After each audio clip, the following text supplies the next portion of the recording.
That's it. I don't want to talk about this movie. I don't want to talk about it. I'll just start ranting and raving again. You've got to do better, Senator. No, no, no, Disney. You need to do better.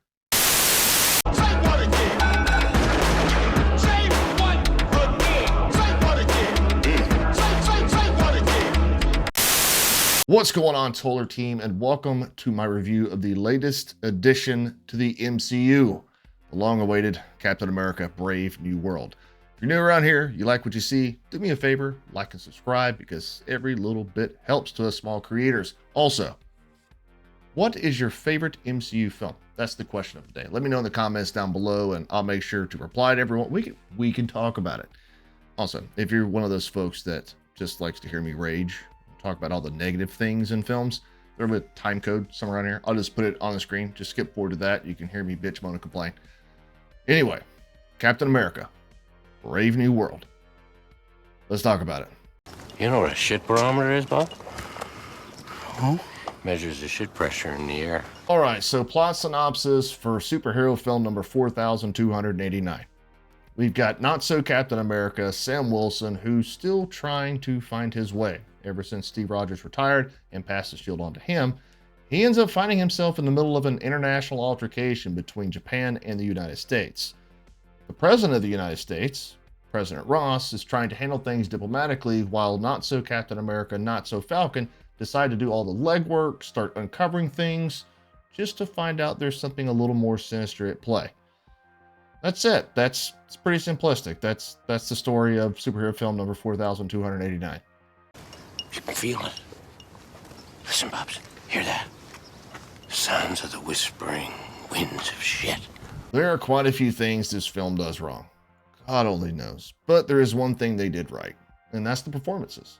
Harrison Ford is absolutely fantastic, and Anthony Mackie, I mean, he's solid, but Ford is the standout, and he plays the part of President Ross, or as we used to know him, General Ross. You remember the dickhead general who did a swell job of splitting the Avengers up during Civil War? Well, except at that time he was played by William Hurt, who unfortunately passed away in 2022. Ford jumps right into the role seamlessly, portraying a wartime general known for his grit and ruthless tactics that had to leave all that in the past in order to be elected president. He's cool, calm, and collected for most of the runtime, but that more serious, angry side has its moments for, well, obvious reasons, and we'll get into that a bit later. Anthony Mackie is Anthony Mackie. I mean, it's not a bad thing. His performance is suitable, but I feel like he still pales in comparison to what Chris Evans did with the character, and I know he's trying to make it his own.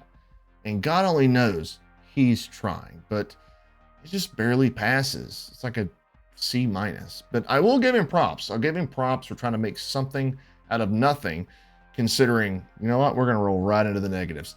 The writing. Your ears will implode from the shit pressure. You were warned, Bubs. But you picked the wrong side. There are three major problems with the writing. One, requiring people to watch previous installments, like films or TV shows. Gotta watch some of them, because if you don't, you're not going to understand everything that's going on. Two, exposition dumping. Characters just telling you what has happened, what will happen, what's currently happening. And then three, enough plot holes to make the script look like Swiss cheese. Oh my Lord. All right. You remember the Hulk film from 2008? Well, you better. If you don't, better go to Wikipedia or some shit, because it definitely means something in this film.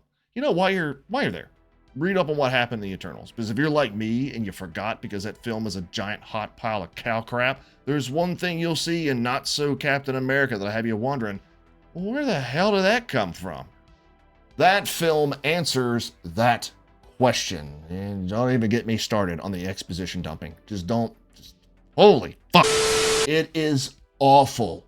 So you have the two films that we just talked about, right? You're expected to remember all the events of those two films.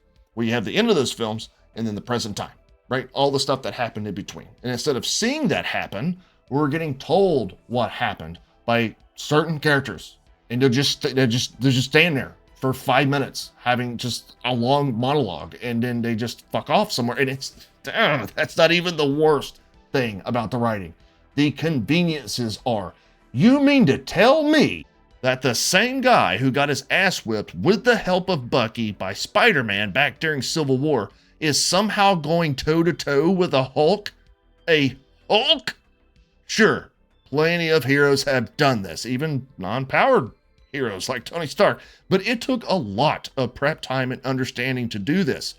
Even Thor, a literal demigod, had difficulty with the Green Hulk we all know and love, but no. Not so Captain America. He's expected to take on a red version of the Hulk, who's arguably on par strength-wise to his green counterpart, with 0 superpowers. No super soldier serum, no superhuman strength, speed, nothing. Just a pair of fucking wings and some luck. Nah, I ain't buying it. I'm not buying it. I'm not going to get too far into it because then we'll be in spoiler territory, but just know how everything goes down is absolutely ridiculous. I understand it is an MCU film. There's going to be some creative liberties. It's a bunch of heroes, superheroes, supervillains, all that shit, but there's no consistency. You cannot tell me that Not So Captain America is going to stand up to a Hulk. It's just not going to happen. Yeah, Disney, whatever you're selling, I'm not fucking buying it. And the thing is, the writing problems don't stop there. There is an overarching villain to this whole story, which I can't reveal, but even their entrance and the part they play in this is just stupid. There's a mechanic that's introduced to show how they, get what they want, but it's never really expanded on. It's just like, hey, here's how I do this particular thing. It doesn't make sense. I don't care. Shut up. Look at the screen. Awesome. Also, the villain just appearing out of nowhere. That's also a thing. In a lab, in a top secret base, a Navy SEAL training course. They're just where they need to be exactly when they need to be there. Because, why the hell not? I can't keep talking about the writing or I'm going to pop a blood vessel. I didn't even get into just how generic everything felt and the motives of some of the characters. It was just typical Frankenstein Disney bullshit. Stuff that's already been done before and it's just compiled into one film. Except, you look back like 10 years ago and it's like, man, they just did so much better back then. He's out of line, but he's right. I need to calm down. This stuff is pretty near and dear to my heart because I've been a comic book reader for a very long time. Back when reading comic books and playing video games and talking about superheroes, it was considered a nerdy thing, right? And then everybody jumped on the bandwagon and now we've got this. You've got so much source material. You've got so many things that you can just look back on and just be able to do it justice. And Disney doesn't. These motherfuckers. All right. I'm back on track here. I wish we could just stop with this corporate crap of just producing films and TV shows every 3 to 4 months, of just keeping it going down the pipeline, just keep pumping the sludge out.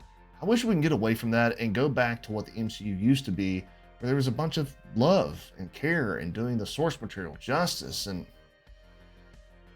speaking of the source material, let's talk about the Red Hulk. And as far as he goes, simply, Disney is ran by a bunch of simpletons. We all knew Red Hulk was going to be in this film, and, after obviously seeing it, I don't know why in the world Disney made the choice that they did.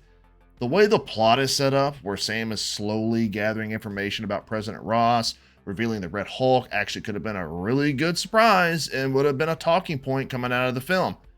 Seriously, like if they just shut their mouths, let us follow along with Sam and everything he was uncovering, the final reveal would have been pretty damn satisfying. And for what it's worth, I actually think that was the original plan. What I mean by that is I think the Red Hulk was originally supposed to be a secret. I don't think we're supposed to know about him. And the narrative actually supports that. There's a bunch of events that lead up to it. There's a bunch of information that's uncovered until the big grand reveal, which I'm not going to talk about because that's spoiler territory. I don't think we were supposed to originally know about him. But I think Disney saw how big the budget on this was going to be, which is like $350 million, which is just insane. And they thought to themselves, well, there's no way Not So Captain America can carry this entire film. So if we tell them that Red Hulk is in it, Yeah, maybe that'll put more asses in seats. We won't lose as much money. Which, speaking of, he is on every bit of the marketing. Trailers, posters, cups, popcorn buckets, everything at the theater. He has a grand total of about 8 minutes in the film. 8 minutes. So not only is Disney being disingenuous by slathering him on everything, literally everything, but they also robbed us of a damn good, satisfying reveal. Oh, come on! All right, I can keep it together here. The last thing I want to talk about is something I just mentioned, and that's the budget. Where the hell did it go? $350 million. Just where? I am thoroughly convinced that Disney is using these insane production budgets for money laundering or something. It's just, there's reports of extensive reshoots taking place since this film went through, I don't know, 3 or 4 directors, and, you know, a budget of $350 million. I'll ask again, where the hell did it all go? It wasn't on the CGI, I can tell you that much. You could definitely tell what they had to go in and reshoot and what's a part of the original film. It's like night and day, and I'm willing to bet you the majority of it took place in the 3rd act. Like God, it got so bad at one point. There's a particular scene where not so Captain America is standing there talking to some character off screen, and there's a green screen environment. There's what looks like, I don't even know how to explain this, like green screen people. Like it's just Anthony Mackie standing there talking to some character that's off screen, and the environment behind him is digital, and then also the people are digital. Like they just took what they originally shot, put that on the green screen, and then just had Anthony Mackie stand in front of it. It was so odd, but granted. Red Hulk, right? Red Hulk, really good. I thought he looked all right.